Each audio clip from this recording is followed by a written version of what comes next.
Friends, welcome back to my channel. ఎలా ఉన్నారండి? Video చూసేలంతా నేనైతే బాగున్నాను. మీరు బాగుండాలితో మనస్ఫూర్తిగా కోరుకుంటున్నాను. ఈ రోజు అయితే నేను ఒక మంచి రెసిపీతో అయితే మీ ముందుకు వచ్చాను. అదేంటంటే కోడికాళ్ళ చారు అన్నమాట. కోడికాళ్ళ కాదు, కోడికాళ్ళ చారు చాలా టేస్టీగా ఉంటుంది. దీన్నైతే కాళ్ళని కాల్చి పొట్టు తీసుకోవచ్చు, లేకపోతే హాట్ వాటర్లో వేసుకొని పొట్టు తీసుకోవచ్చు అనమాట. తీసి క్లీన్గా కడుక్కొని దీన్ని చేసుకోవాలన్నమాట. దీన్ని పైన తోలైతే తీసేసాము. ఇప్పుడు కర్రీ ప్రాసెస్ ఎట్లయిందనేది ఈ వీడియోలో చూపిస్తాను, రండి. ముందుగా అయితే ఒక పెద్ద గిన్నె పెట్టుకోవాలి. ఏంటంటే కోడికాళ్ళకి ఎప్పుడైనా సరే ఫ్రై కంటే చాలా ఎక్కువ టేస్ట్గా ఉంటుంది. అన్నం మొత్తం తినేయచ్చు అనమాట, అంత టేస్టీగా అయితే ఉంటుంది. ఇంకా బాండీ అయితే హీట్ అయింది. ఇంకా ఆయిల్ అయితే పోసుకోవాలి.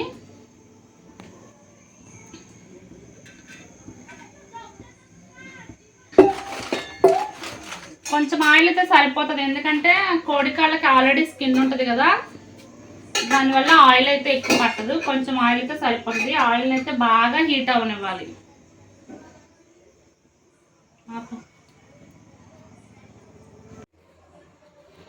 ఆయిల్ అయితే హీట్ అయింది ఫ్రెండ్స్. ఆనియన్స్ అయితే వేసుకోవాలి.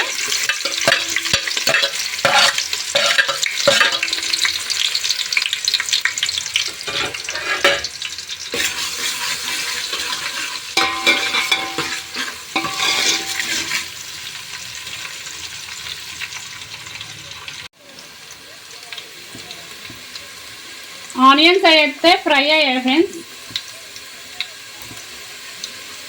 ఇప్పుడు ఈ కాళ్ళు ఉన్నాయి కదా, ఈ కాళ్ళని అయితే ఒకసారి శుభ్రంగా వాష్ చేసుకొని మళ్ళీ మంచినీళ్ళతో అయితే పోసుకొని వీటిలో వేసుకోవాలన్నమాట.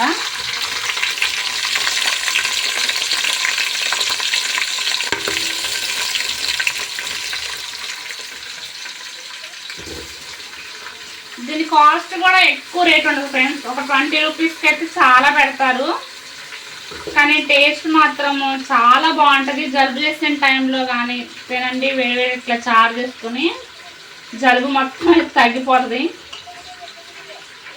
కానీ చారు మాత్రం చాలా టేస్ట్ ఉంటుంది. ఒక్కసారి అయితే మీరు చికెన్ తెచ్చుకోవడానికి వెళ్ళినప్పుడు కష్టం అనుకోకుండా ఇవి కూడా తెచ్చుకొని క్లీన్ చేసుకొని చేసుకోండి, టేస్ట్ మాత్రం బాగుంటుంది.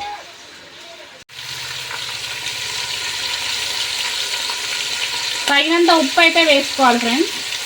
మళ్ళీ చారు వెళ్ళేటప్పుడైతే వేసుకోవచ్చు.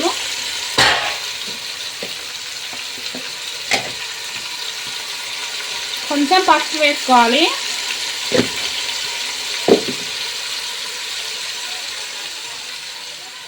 మొత్తం అయితే ఒకసారి కలుపుకోవాలి మనము.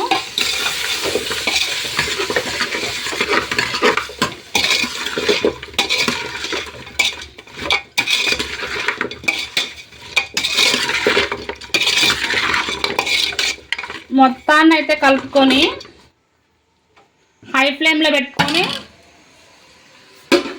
ఇంకా మూత పెట్టుకొని మధ్య మధ్యలో కలుపుతూ ఉండాలి, లేకపోతే ఏంటంటే మాడిపోతూ ఉంటుంది. హై ఫ్లేమ్లోనే ఉండాలి ఫ్రెండ్స్. అది ముక్కలు అయితే మంచిగా ఫ్రై అయ్యాయి. కారం అయితే వేసుకోవాలి. కారం అయితే వేసుకున్నాం కదా ఫ్రెండ్స్, ఇది మొత్తం అయితే కలుపుకోవాలి. ఎక్కువసేపు అయితే ఫ్రై అవనివ్వకూడదు, ఎందుకంటే చారులో తెరిలిద్ది కదా మళ్ళీ ముక్క వచ్చేసి.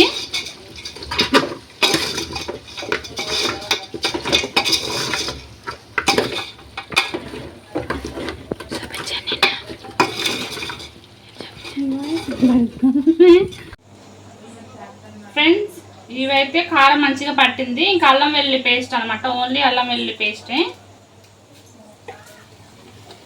మిక్సీ పట్టుకున్నాం కదా, దాన్ని అయితే వేసుకొని మొత్తం ఒకసారి అయితే కలుపుకోవాలి.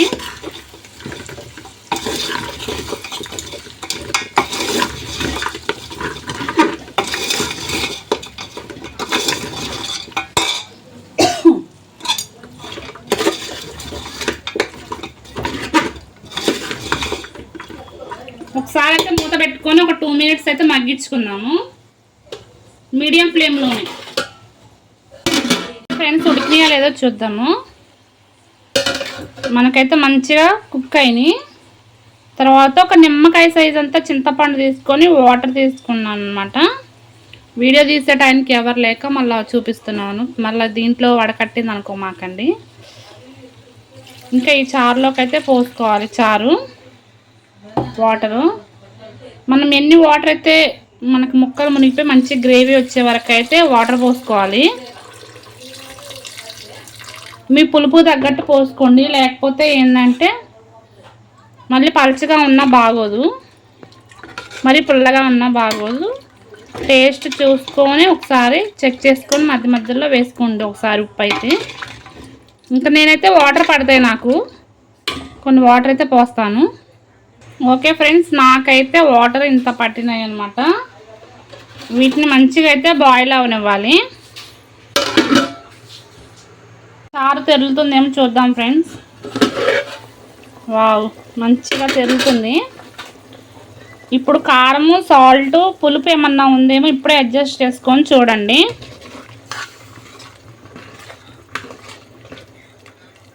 చారు అనేది పలుచగానే ఉండాలన్నమాట.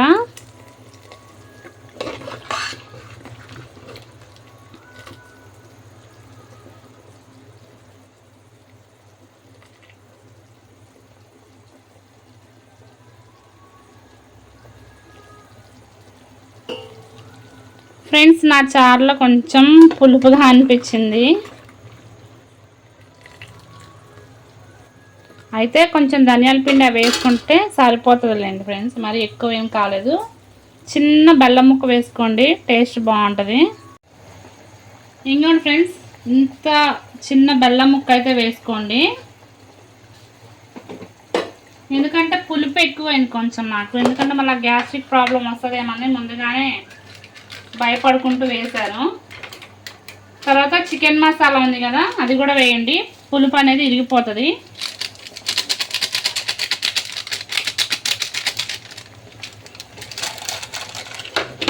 మొత్తం అయితే దీన్ని కలుపుకుందాం అబ్బా.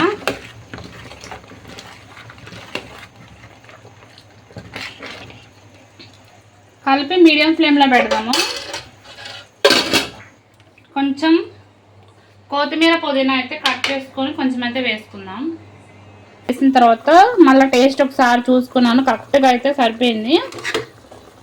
ఇంకా సన్నగా తరుక్కున్న కొత్తిమీర, పుదీనా అనమాట. పుదీనా కూడా కట్ చేశాను నేను. ఇంకా వేసుకొని మొత్తాన్ని అయితే ఒకసారి కలుపుకోవాలి.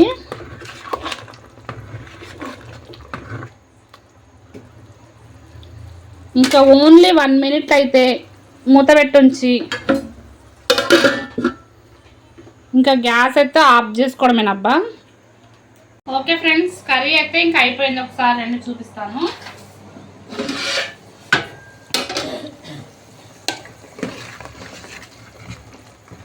కర్రీ అయితే మంచిగా బాయిల్ అయింది, చారు కూడా చిక్కగా వచ్చింది.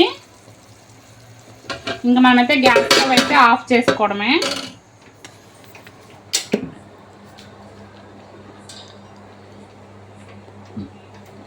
అంతే ఫ్రెండ్స్, వేడి వేడి కోడి కాళ్ళ చారు అయితే రెడీ అయింది. ఒకసారి అయితే మీ ఇంట్లో కూడా ట్రై చేయండి. చాలా అంటే చాలా బాగుంటుంది. వేడి అన్నంలో అయితే చారు వేసుకుని తింటే ఎక్కువ అన్నం అయితే తింటారు. ఒకసారి ట్రై చేసి మీకు ఎలా వచ్చిందంటే ఖచ్చితంగా అయితే కామెంట్ చేయండి. ఐ హోప్ ఈ వీడియో మీకు నచ్చింది అనుకుంటున్నాను. నచ్చితే కనుక ప్లీజ్ అబ్బా లైక్ చేయండి, షేర్ చేయండి, సబ్స్క్రైబ్ చేయండి. మీ సపోర్ట్ అయితే నాకు ఇవ్వండి అబ్బా ప్లీజ్. 1000 సబ్స్క్రైబర్స్కి దగ్గరలో ఉన్నాను, ప్లీజ్ సపోర్ట్ చేయండి. అందరైతే వీడియో లాస్ట్ వరకు అయితే చూశారు అనుకుంటున్నాను. Thank you friends, thank you for watching.